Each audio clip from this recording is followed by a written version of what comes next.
السلام علیکم ناظرین کرام، نئی ویڈیو میں آپ کو خوش آمدید کہتے ہیں۔ پاکستان تحریک انصاف کے چیئرمین عمران خان کی القادری ٹرسٹ کیس میں اہم سماعت ہوئی ہے۔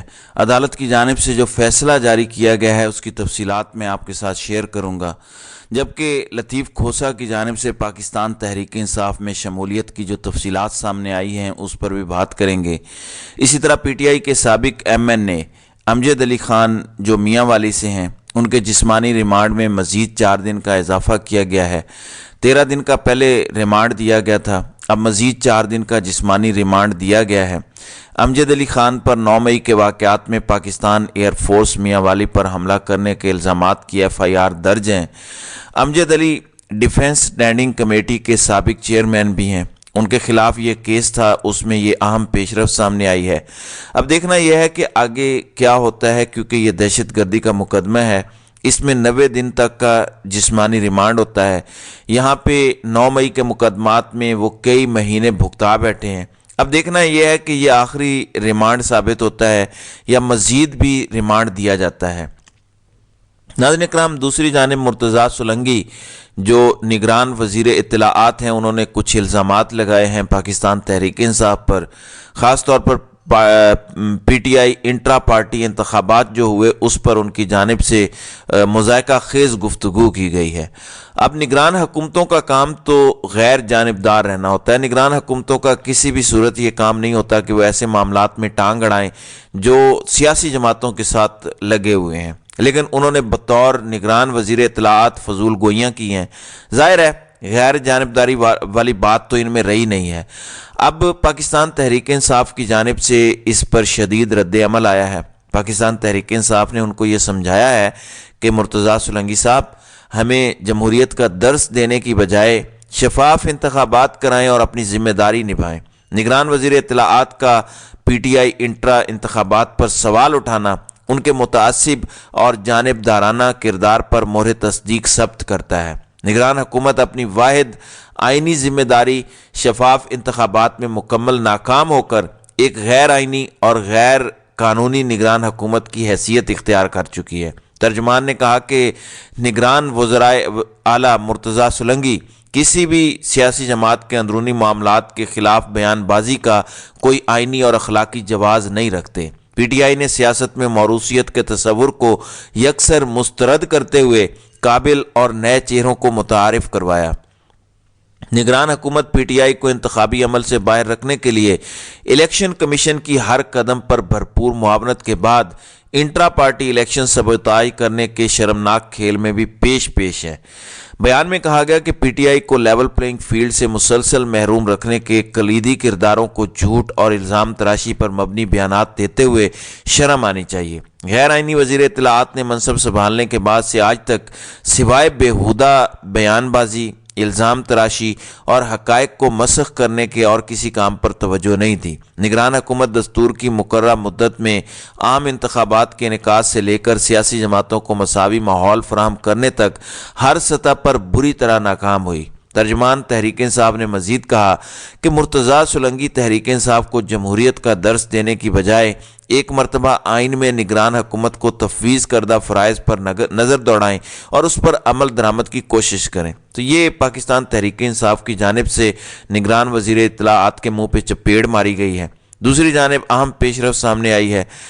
عمران خان کی دہشت گردی کے 7 مختلف مقدمات میں عبوری ضمانتیں خارج ہوئی ہیں، اور ان عبوری ضمانتوں کے خارج کا فیصلہ چیلنج کیا تھا لاہور ہائی کورٹ میں۔ جسٹس عالیہ نیلم صاحبہ کی سربراہی میں 2 رکنی بینچ نے سماعت کرنی تھی، لیکن بینچ کی کاز لسٹ کینسل کر دی گئی۔ پہلے بڑی مشکل سے وہ کیس لگا تھا، بینچ کے کہنے پر ہی وہ کیس فکس ہوا تھا، لیکن اب کاز لسٹ کو کینسل کر دیا گیا ہے۔ دوسری جانب لطیف کھوسہ وہاں موجود تھے، انہوں نے آرگیومنٹس کرنے تھے اور امید تھی کہ ان 7 مقدمات میں عمران خان کو ضمانت مل جائے گی، لیکن ایسا نہ ہوا اور عدالت کی جانب سے کاز لسٹ ہی کینسل کر دی گئی۔ دوسری طرف توہین عدالت کا کیس تھا پاکستان تحریک انصاف کی خاتون رہنما صنم جاوید کا، جو سوشل میڈیا ایکٹیوسٹ ہیں، ان کے حوالے سے جو رپورٹ پیش کی گئی، انہوں نے تو انہیں عدالت کی درخواست دائر کی تھی کہ میں نے لاہور ہائی کورٹ میں درخواست دی تھی کہ میرے خلاف مقدمات کی تفصیلات دیں۔ وہاں پر CCPO اور IG پنجاب نے کہا کہ صرف 2 مقدمات ہیں اور وہ درخواست ڈسپوز آف ہو گئی۔ اس کے بعد میرے 2 مقدمات میں جب ضمانت ہوئی تو پھر تیسرے مقدمے میں مجھے گرفتار کیا گیا۔ اس بابت انہوں نے توہین عدالت کی درخواست دائر کی تھی۔ اس توہین عدالت کی درخواست پر عدالت نے جواب طلب کیا ہوا تھا۔ اب اسی دوران مزید 2 مقدمات میں گرفتاری بھی ہو گئی، ضمانت بھی ہو چکی ہے۔ آج عدالت کو بتایا گیا کہ ان کو 1 ماہ کے لیے 3 MPO کے ڈیٹینشن آرڈر جاری کر دیے ہیں DC لاہور نے۔ جب پہلی دفعہ 9 مئی کو گرفتار کیا تھا صنم جاوید کو، تب بھی 3 MPO کے تحت گرفتار کیا تھا۔ اس کو کالعدم قرار دیا تھا لاہور ہائی کورٹ نے، اور پھر اس کے بعد 9 مئی کے مقدمات میں نامزدگیاں شروع ہوئیں۔ اب یہ دوسری دفعہ ہے کہ ان کو 3 MPO کے تحت نوٹیفیکیشن کیا ہے۔ لاہور ہائی کورٹ میں جب رپورٹ دی گئی تو لاہور ہائی کورٹ نے کہا کہ جو درخواست گزار کے وکلاء تھے کہ آپ یہ نوٹیفیکیشن چیلنج کریں، کل آپ کی وہ درخواست بھی لگ جائے گی اور توہین عدالت پر بھی کل ہی سماعت کریں گے۔ اب ناظرین کرام، عدالت کے پاس 2 آپشنز ہیں۔ ایک تو توہین عدالت ہوئی ہے کہ ان کو 3 MPO کے تحت نظر بند کیا گیا، یا تو عدالت اس پر صنم جاوید کو عدالت میں طلب کرے گی اور عدالت سے ہی رہا کرنے کا حکم دے گی، یا پھر عدالت کہے گی کہ آپ کی درخواست آ گئی ہے، یہاں پینڈنگ رہے، پہلے آپ DC کے پاس جائیں۔ وہی خدیجہ شاہ والا معاملہ ہے۔ خدیجہ شاہ کو 20 دن گزر چکے ہیں، آج تک ان کو نگران حکومت کی جانب سے ریلیف نہیں ملا، اور لاہور ہائی کورٹ میں بھی درخواست پینڈنگ ہے۔ 30 دن کی ڈیٹینشن آرڈر تھا، 20 دن وہ گزار چکی ہیں، تو یہ بھی ہو سکتا ہے کہ یہ سلسلہ وہاں بھی شروع ہو جائے۔ بہرحال امید ہے کہ کل لاہور ہائی کورٹ سے انہیں ریلیف ملے گا۔ دوسری جانب لطیف خان کھوسہ کی جانب سے کہا گیا ہے کہ PTI میں شمولیت کے حوالے سے میں نے اپنی فیملی اور دوستوں سے مشاورت شروع کر دی ہے۔ انہوں نے کہا کہ عمران خان نے مجھے خود پارٹی میں شمولیت کی دعوت دی تھی، اور جو ملک کے لیے بہتر ہوگا وہ فیصلہ کروں گا۔ سابق چیئرمین اصرار کر رہے ہیں کہ ملک اور پارٹی کو آپ کی ضرورت ہے، پارٹی میں آ جائیں، تو میں نے اپنی فیملی اور دوستوں کے ساتھ مشاورت شروع کر دی ہے اور میں اگلے چند دنوں میں فیصلہ کروں گا۔ تو ڈیفینیٹلی انہوں نے ایک فارمیلٹی پوری کرنی ہے۔ وہ پہلے بھی عمران خان کے ساتھ تھے، اب بھی چلیں گے۔ دوسری جانب القادر ٹرسٹ کیس، جو 190 ملین پاؤنڈ سکینڈل کیس ہے، اس میں بعد از گرفتاری کی ضمانت جو عمران خان کی تھی اس پر سماعت ہوئی جیل میں۔ لطیف کھوسہ چونکہ لاہور ہائی کورٹ میں مصروف تھے کہ آج عالیہ نیلم کے بینچ میں سماعت ہو جائے گی، مگر وہ نہ ہوئی، وہ وہاں پیش بھی نہ ہوئے۔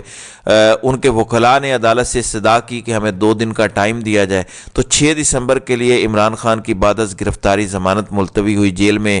190 ملین پاؤنڈ سکینڈل محمد بشیر جو اس کیس کو سن رہے ہیں، ان جج صاحب نے ریفرنس فائل کیا ہوا ہے اسٹیٹ ورسز عمران احمد خان نیازی۔ اس میں کچھ دیگر لوگ بھی شامل ہیں، کل 8 افراد ہیں، ان پر عدالت نے طلبی کا پہلا آرڈر جاری کیا ہے۔ اس میں ڈپٹی پروسیکیوٹر بھی پیش ہوئے، باقی وکلاء بھی پیش ہوئے۔ حکم نامہ میں کہا گیا کہ سابق chairman PTI judicial lock up پر عدالت اڈیالہ جیل میں ہے۔